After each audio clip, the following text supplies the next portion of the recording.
Hello everyone, welcome to the online session of Azad high school. आज हम करेंगे class 6 की सोशल स्टडीज़ का चैप्टर नंबर 17, जिसका नाम है मोशंस ऑफ द अर्थ। इसमें हम पढ़ेंगे कि अर्थ जो है वो किस तरह से रोटेट करता है, उसकी रोटेशन कैसी है और उसकी रेवोल्यूशन कैसी है। और हम इसमें पढ़ेंगे कि किस प्रकार से अर्थ की रोटेशन की वजह से दिन और रात होते हैं। ठीक है, और हम ये भी पढ़ेंगे कि एक दिन में अर्थ कितनी बार रोटेट करता है और कैसे जो हैं अलग अलग सीज़न जो हैं वो चेंज होते हैं। तो आइए इस चैप्टर को पढ़ना स्टार्ट करते हैं। Introduction. The ancient people believed that the earth was stationary or fixed and other heavenly bodies moved around it. But Nicholas Copernicus, Polish astronomer, was the first in the 16th century to say that the earth only appeared to be fixed, but actually the earth not only spins on its axis but also moves around the sun. So the earth has two types of motions. Number 1, it rotates on its axis once in 24 hours, which is called rotation. Number 2, it revolves around the earth once in 365 1/4 days, which is known as the revolution. यहाँ पे बताया है कि जो पहले के ज़माने के लोग थे उन्हें क्या लगता था कि अर्थ जो है वो घूमता नहीं है, वो एक रुकी हुई चीज़ है। बाकी जितनी भी स्पेस में चीज़ें हैं वो अर्थ के इर्द गिर्द घूमती हैं। लेकिन 16th सेंचुरी में एक जो एस्ट्रोनॉमर था उसने कहा, क्या नाम था उसका, निकोलस कॉपरनिकस। उसने ये कहा था कि ना कि अर्थ अपनी ही जगह पे घूमता है, वो सन के अराउंड भी स्पिन करता है। तो इससे हमें पता चलता है जो अर्थ है उसकी दो टाइप की रोटेशंस हैं। पहली, वो रोटेट करता है अपने ही एक्सिस पे, मतलब अपनी ही जगह पे वो गोल गोल घूमता है, उसे कहते हैं रोटेशन। और दूसरा, वो रोटेट करता है अराउंड दी सन, एक उसका फिक्स्ड पाथ होता है जिस पर वो सन के इर्द गिर्द घूमता है। ठीक है, उसको कहते हैं रेवोल्यूशन। एक जो रोटेशन होती है उसके लिए 24 घंटे लगते हैं, यानी कि एक पूरा दिन लगता है।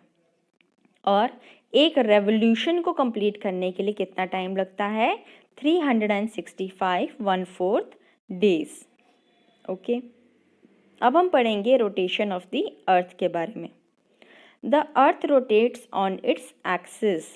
एक्सिस क्या होता है, एक पॉइंट होता है नॉर्थ पोल या साउथ पोल की तरफ, वो एक लाइन जॉइनिंग होती है जिसको उसका एक्सिस कहा जाता है।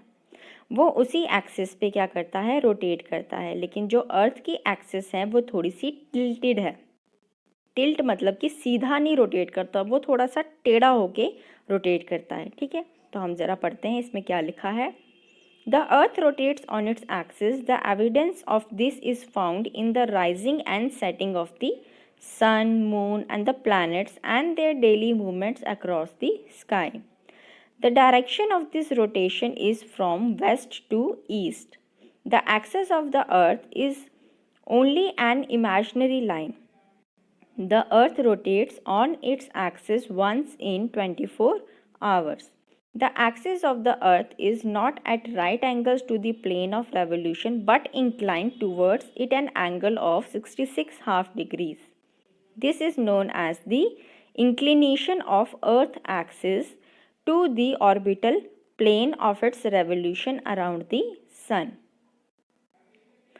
अर्थ जो घूमता है इसका एविडेंस हमें कैसे पता चलता है, जो सूरज उगता है और डूबता है, सिमिलरली जो मून उगता है डूबता है।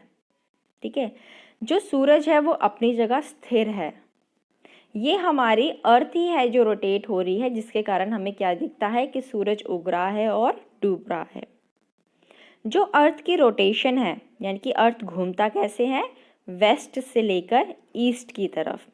ठीक है, एक्सिस ऑफ द अर्थ ये एक इमेजिनरी लाइन है, एक्चुअली नहीं है, ये हम इमेजिन करते हैं कि जिस एक्सिस पे वो घूम रहा है वो उसकी अर्थ की एक्सिस है।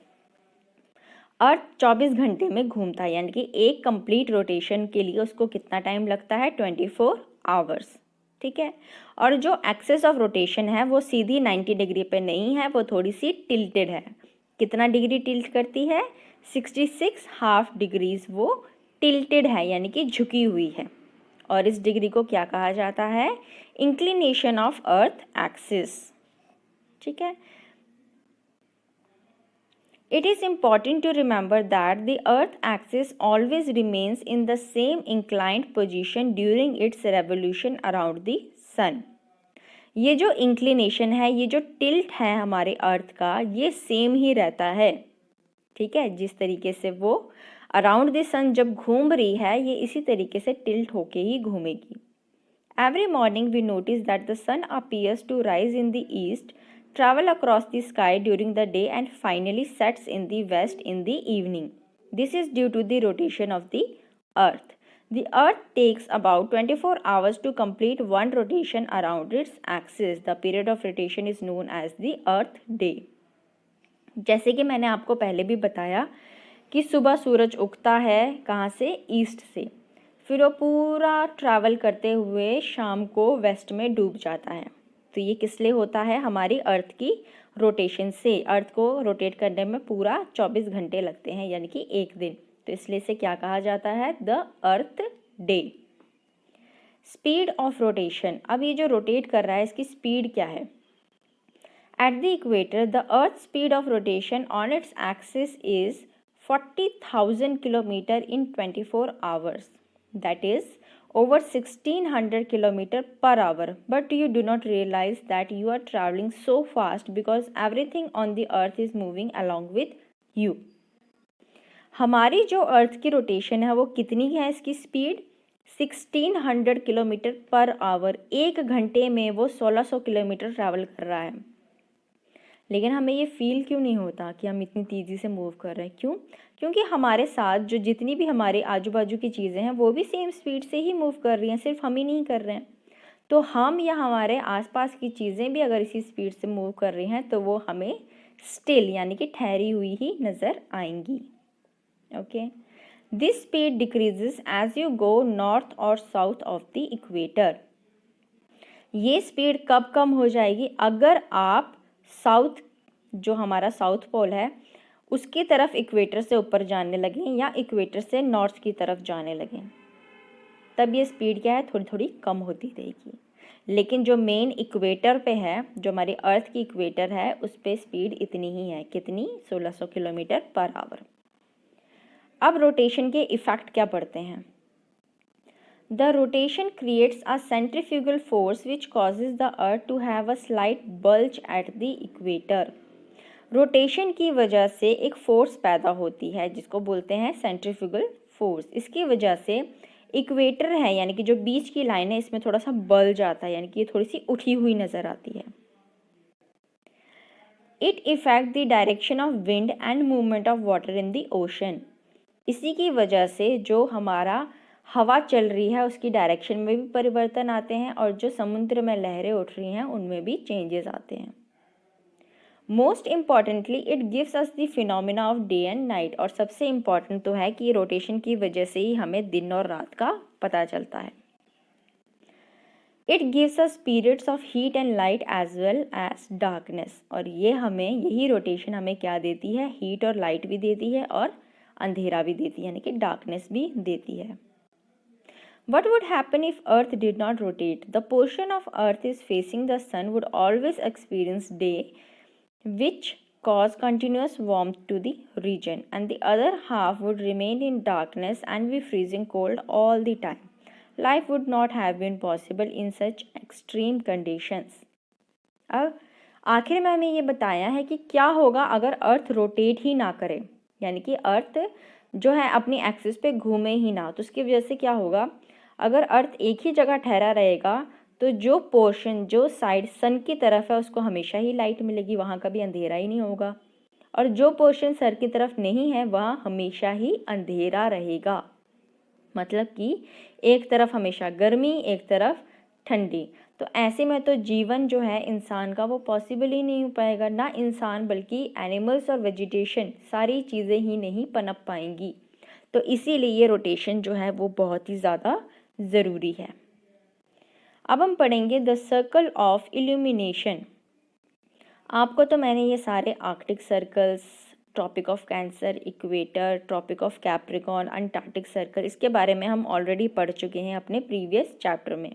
ठीक है, अब यहाँ हम पढ़ेंगे इस सर्कल में क्या होता है या क्या चीज़ें इसमें पाई जाती हैं। The sun is the ultimate source of heat and light for earth. Due to the spherical shape of the earth, only half of its get is light from the sun at a time. The portion facing the sun experience day, while the other half away from the sun experience night. The circle that divides the day from the night on the globe is called the circle of illumination. Circle of illumination किसे कहा जाता है? एक ऐसा circle जो divide कर रहा है किसको? दिन और रात को। जो सूरज की तरफ है वहाँ दिन होगी और जो सूरज की तरफ नहीं है, बैक पोर्शन पे है, वहाँ हमेशा रात होगी। तो यही जो सर्कल है, यही जो पोर्शन है जो डिवाइड कर रहा है दिन और रात को, इसको क्या कहा जाता है? The circle of illumination. ये एक इमेजिनरी लाइन है जो सेपरेट करती है लाइटेड पार्ट को डार्कर पार्ट से। ये जो बीच में आप लाइन देख सकते हैं, जो सफ़ेद इस तरफ है और डार्क साइड इस तरफ है, तो ये जो इमेजिनरी लाइन है इसको क्या कहा गया है? The circle of illumination. अब हम पढ़ेंगे effects of inclined axis.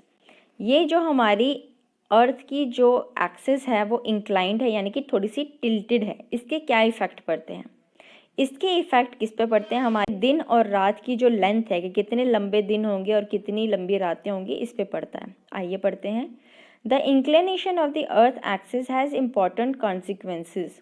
Because of this inclination, each of the poles is presented alternately to the direct rays of the sun, which causes differences in the length of the day and night over the globe. It is when it is summer in the northern hemisphere, the north pole is tilted toward the sun. It means the larger part of the northern hemisphere receives sunlight, which result in longer days and the shorter nights in this northern hemisphere. It is reverse in the southern hemisphere during this time. कहने का क्या मतलब है? सन की जो inclination हुई है, थोड़ा सा टिल्ट हुआ है। जब जो नॉर्थ पोल का साइड है या नॉर्दर्न हेमिस्फेयर का जो साइड है, ऊपर वाला, इक्वेटर के ऊपर नॉर्थ की तरफ वाला, वो साइड जब सन की तरफ होता है तो वहाँ पे दिन लंबे होते हैं और रातें छोटी होती हैं। और उसका उल्टा साउदर्न पार्ट में होता है, वहाँ पे रातें लंबी होंगी और दिन छोटे होंगे। ठीक है, तो जब और दूसरा जब ये फिर से टिल्ट होके जब साउदर्न हेमिस्फेयर सन की तरफ आएगा तो अब वहाँ दिन लंबे और रातें छोटी होंगी, और नॉर्थ साइड में रातें लंबी और दिन छोटे होंगे। मतलब जो सन की तरफ टिल्ट करेगा वहाँ पे दिन लंबे होंगे।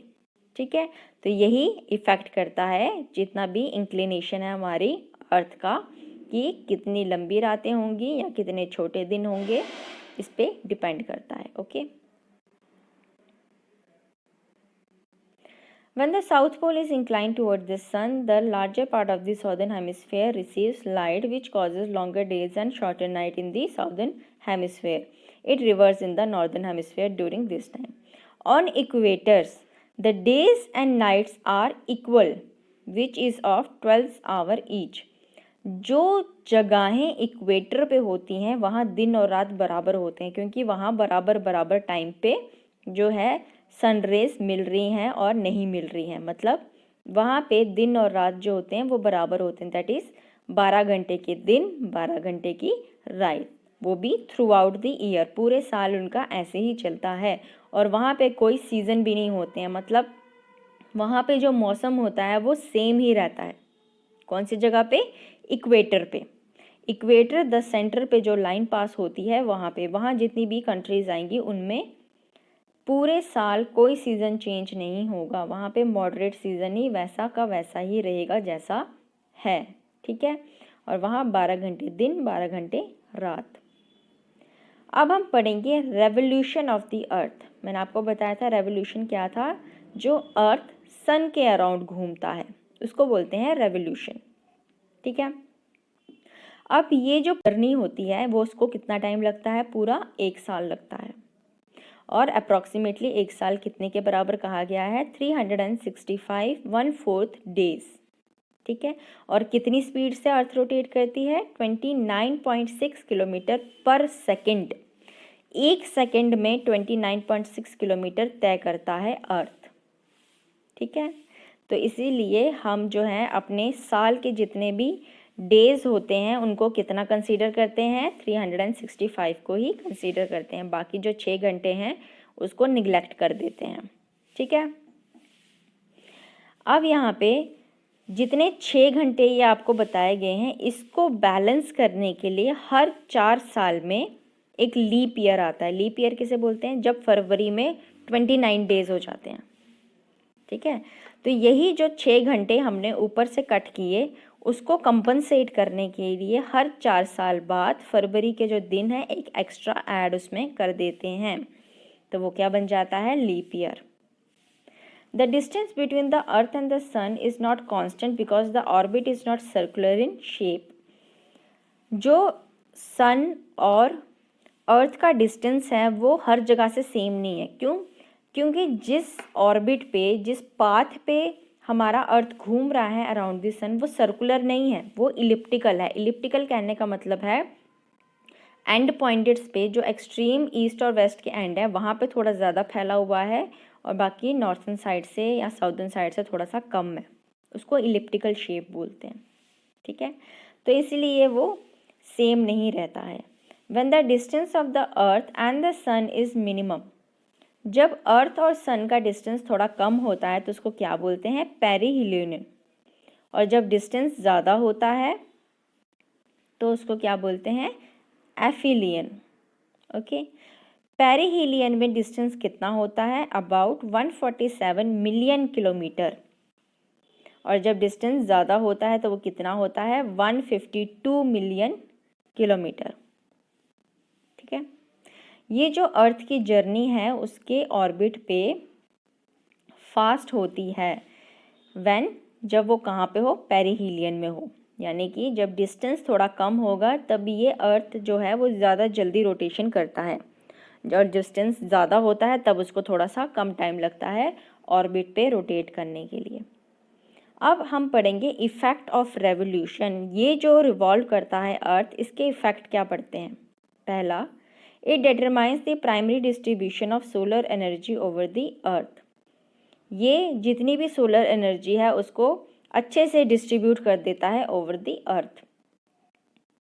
दूसरा, ये भी बताता है कि साल में कब से कब तक दिन ज़्यादा रहेंगे और कब से कब तक दिन कम रहेंगे। और मोस्ट इम्पॉर्टेंट, इसका फ़र्क किस पे पड़ता है? The changes of the season, यानी कि मौसम कैसे बदलते हैं। तो सबसे पहले तो हम ये जानेंगे कि अर्थ की रेवोल्यूशन होने से मौसम कैसे बदले जाते हैं। तो आइए पढ़ते हैं द सीजन्स के बारे में। Seasons are the divisions of the year according to regular or constant changes in the weather. They occur as a course of the annual cycle. Following are the two factors which give rise to the seasons. अब जो ये जो मौसम आते हैं वो साल में आते हैं, ये पूरा एनुअली एक साइकिल है। साल में सेम सीज़न चलेंगे, फिर अगले साल फिर सेम सीज़न होंगे आपके। ठीक है, तो ये जो चेंजेस इन सीज़न हैं ये किस चीज़ पर डिपेंड करता है? पहला, inclination of the earth axis, कि अर्थ अपनी ही एक्सिस पे कैसे घूम रहा है, वो कितनी डिग्री पे इंक्लाइंड है, उस पर फ़र्क आता है। और दूसरा कि जब रेवोल्यूशन हो रही है अराउंड द सन उसकी एक्सिस पे, तब वो अर्थ कैसे इंक्लाइंड था, किस तरफ घूमा हुआ था। ठीक है, हमें पता है एक साल में हम कितने सीज़न में डिवाइड करते हैं? टोटल 4 सीज़न में। कौन कौन से हैं वो? हमारे summer, winter, spring and autumn. ठीक है, यहाँ पे आपको कुछ फिगर दिखाया हुआ है, ये देखिए। यहाँ पे अर्थ की रोटेशन भी आपको दिखाई हुई है और ये भी दिखाया हुआ है कि कैसे जो हैं आपके मौसम जो हैं वो चेंज होते हैं। The right shows the movement of the earth around the sun and the position of the earth on 4 significant dates. हर डेट पे जो है पोजीशन चेंज होती है और उसी डेट से हमारे क्या है? मौसम भी चेंज होने लगते हैं। कौन कौन से डेट हैं वो आपके? 21 मार्च, 21 जून, 23 सितंबर और 22 दिसंबर। ये इंटरवल होता है अबाउट 3-3 महीने का, यानी कि हमारे 4 क्वार्टर इसको बोल सकते हैं, जो साल 3-3 महीने में डिवाइड हैं। और ये जो सीज़न भी हैं 3-3 महीने के ऑलमोस्ट सीज़न होते हैं। 21 जून एंड 22 दिसंबर, इनको क्या कहा जाता है? Summer solstice and winter solstice. Solstice का मतलब होता है सन स्टैंडिंग स्टिल, जब जो सन है वो एकदम स्टिल खड़ा होता है, ठीक है। इसमें मतलब कि हाफ ऑफ पोर्शन में जो है वो लाइट पूरी पहुंच रही होती है। It is the fastest limit over the which the sun shines vertically north और साउथ ऑफ द इक्वेटर। यहाँ पे इक्वेटर के एकदम वर्टिकली नॉर्थ की तरफ आपकी लाइट पड़ती है और वर्टिकली साउथ की तरफ लाइट पड़ती है। तो 21 मार्च और 23 सितंबर क्या होते हैं? इक्विनॉक्सेस। इक्विनॉक्सेस का मतलब इक्वल डे एंड नाइट। यहाँ पे जो दिन और रात होते हैं वो सेम होते हैं। क्यों? The sun appears vertically over at the equator and the days and nights are equal all over the world. इस टाइम पे जो सन होता है वो एकदम वर्टिकली ऊपर होता है, जैसे आप देख सकते हैं, आपको इस पिक्चर में भी दिखाया गया है, जो टॉप और नीचे है।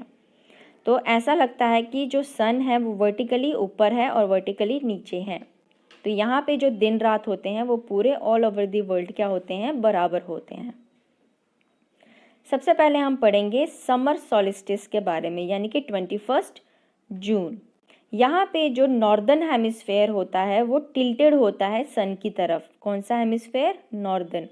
तो यहाँ पे जो सनरेज होती हैं वो कहाँ पड़ती हैं? द ट्रॉपिक ऑफ कैंसर पे एट द राइट एंगल और vertically to the earth surface. Earth के सरफेस पे एकदम राइट एंगल पे पड़ती हैं। इट मीन्स नॉर्दर्न हेमिस्फेयर जो है वो हीट ज़्यादा देर तक लेगा, यानी कि उसको हीट बहुत ज़्यादा टाइम तक मिलती है, इसलिए यहाँ पे क्या हो जाती है? समर हो जाती है, ठीक है। और 21 जून ये जो तारीख होती है, इस दिन जो आप सन होता है वो हाईएस्ट पॉइंट पे होता है, एकदम vertically over the Tropic of Cancer, इसलिए उस दिन को क्या कहा जाता है? समर सॉलिस्टिस, ठीक है। एट दिस टाइम जो लार्जर पार्ट है, लैटिट्यूड जितना भी है नॉर्दर्न हेमिस्फेयर का, वहाँ पे जो है सन की जो है रेस पहुँचती हैं, इसलिए वहाँ के दिन जो होते हैं वो लंबे होते हैं और रातें छोटी होती हैं, ठीक है। और इसी टाइम पे जो north of the Arctic circle है, Arctic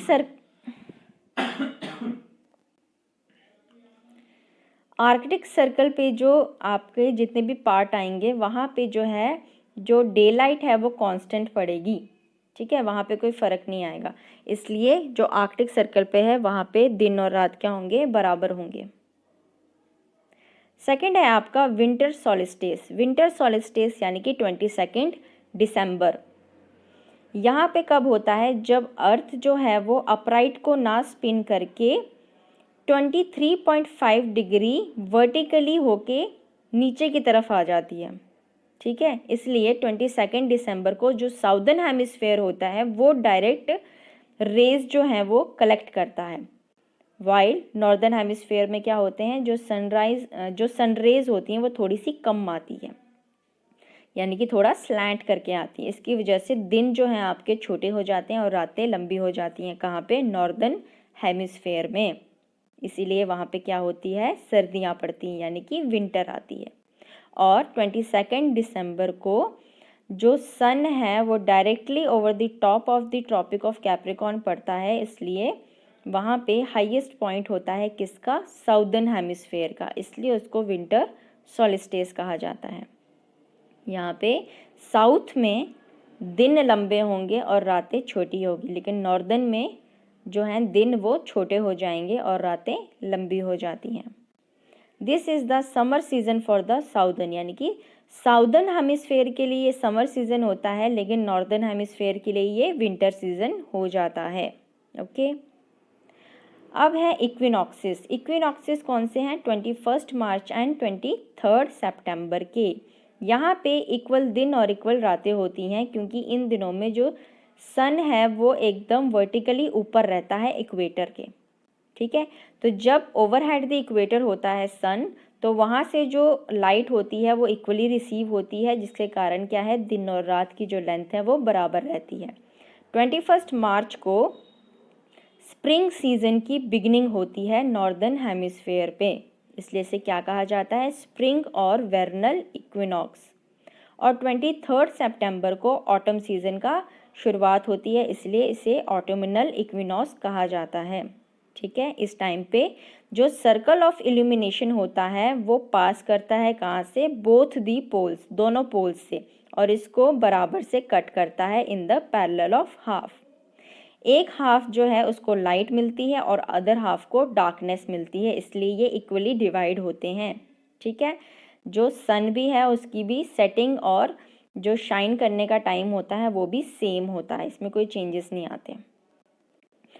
However, in both the hemisphere the seasons are opposite। दोनों हेमिस्फेयर में जो मौसम होते हैं वो अपोजिट होते हैं। जब साउदर्न में सर्दी होगी तो नॉर्दर्न पार्ट में गर्मी होगी, जब नॉर्दर्न पार्ट में सर्दी होगी तो साउदर्न पार्ट में गर्मी होगी। इसी तरीके से जब ऑस्ट्रेलिया और साउथ अफ्रीका में गर्मी यानी कि समर होता है तो इंडिया में क्या होती है, सर्दियाँ चल रही होती हैं। ठीक है, Christmas is celebrated in extreme winter in the northern hemisphere while it is celebrated in extreme summer in the southern hemisphere.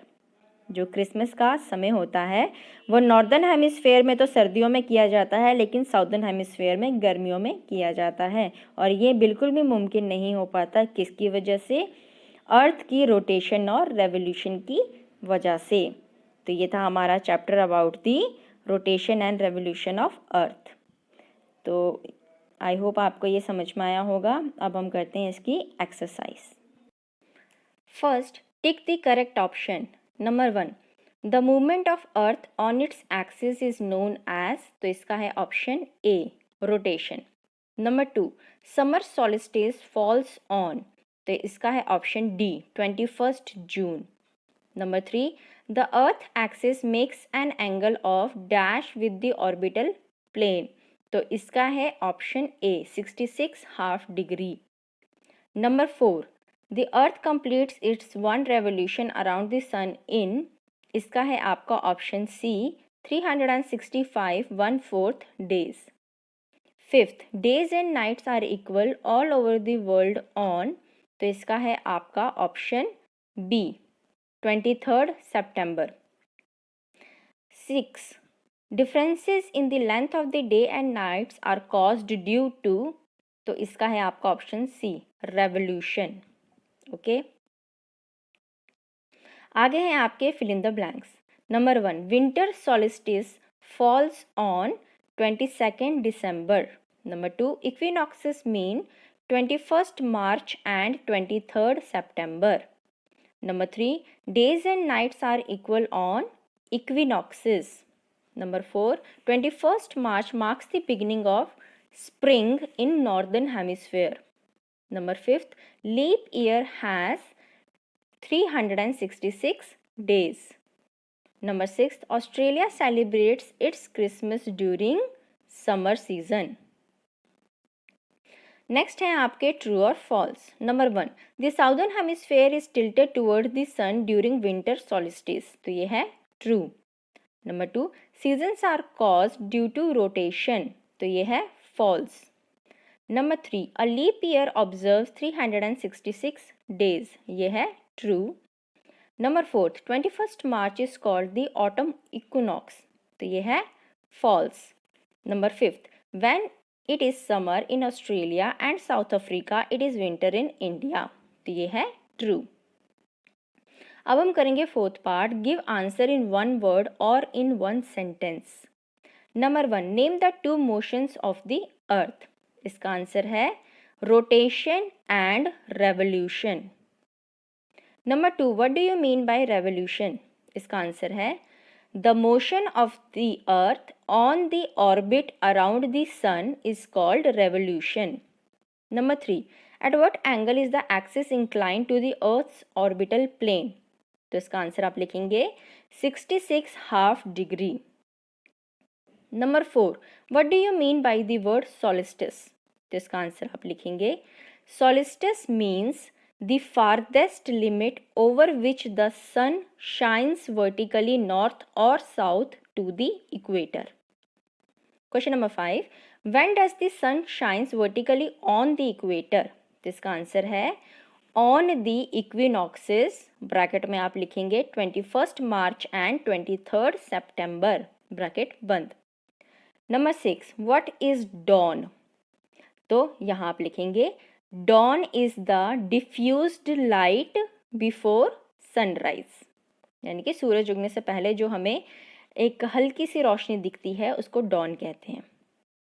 अब करेंगे 5th part, answer the following questions in short. Number 1, what do you mean by the circle of illumination? तो इसका answer आप लिखेंगे it is the circle which divides the earth into a lit half and a dark half. Number 2, when do you observe a leap year? तो इसका answer आप लिखेंगे to adjust 1/4 of the axis day over 365 days of a normal year, every 4th year is made a leap year having 366 days.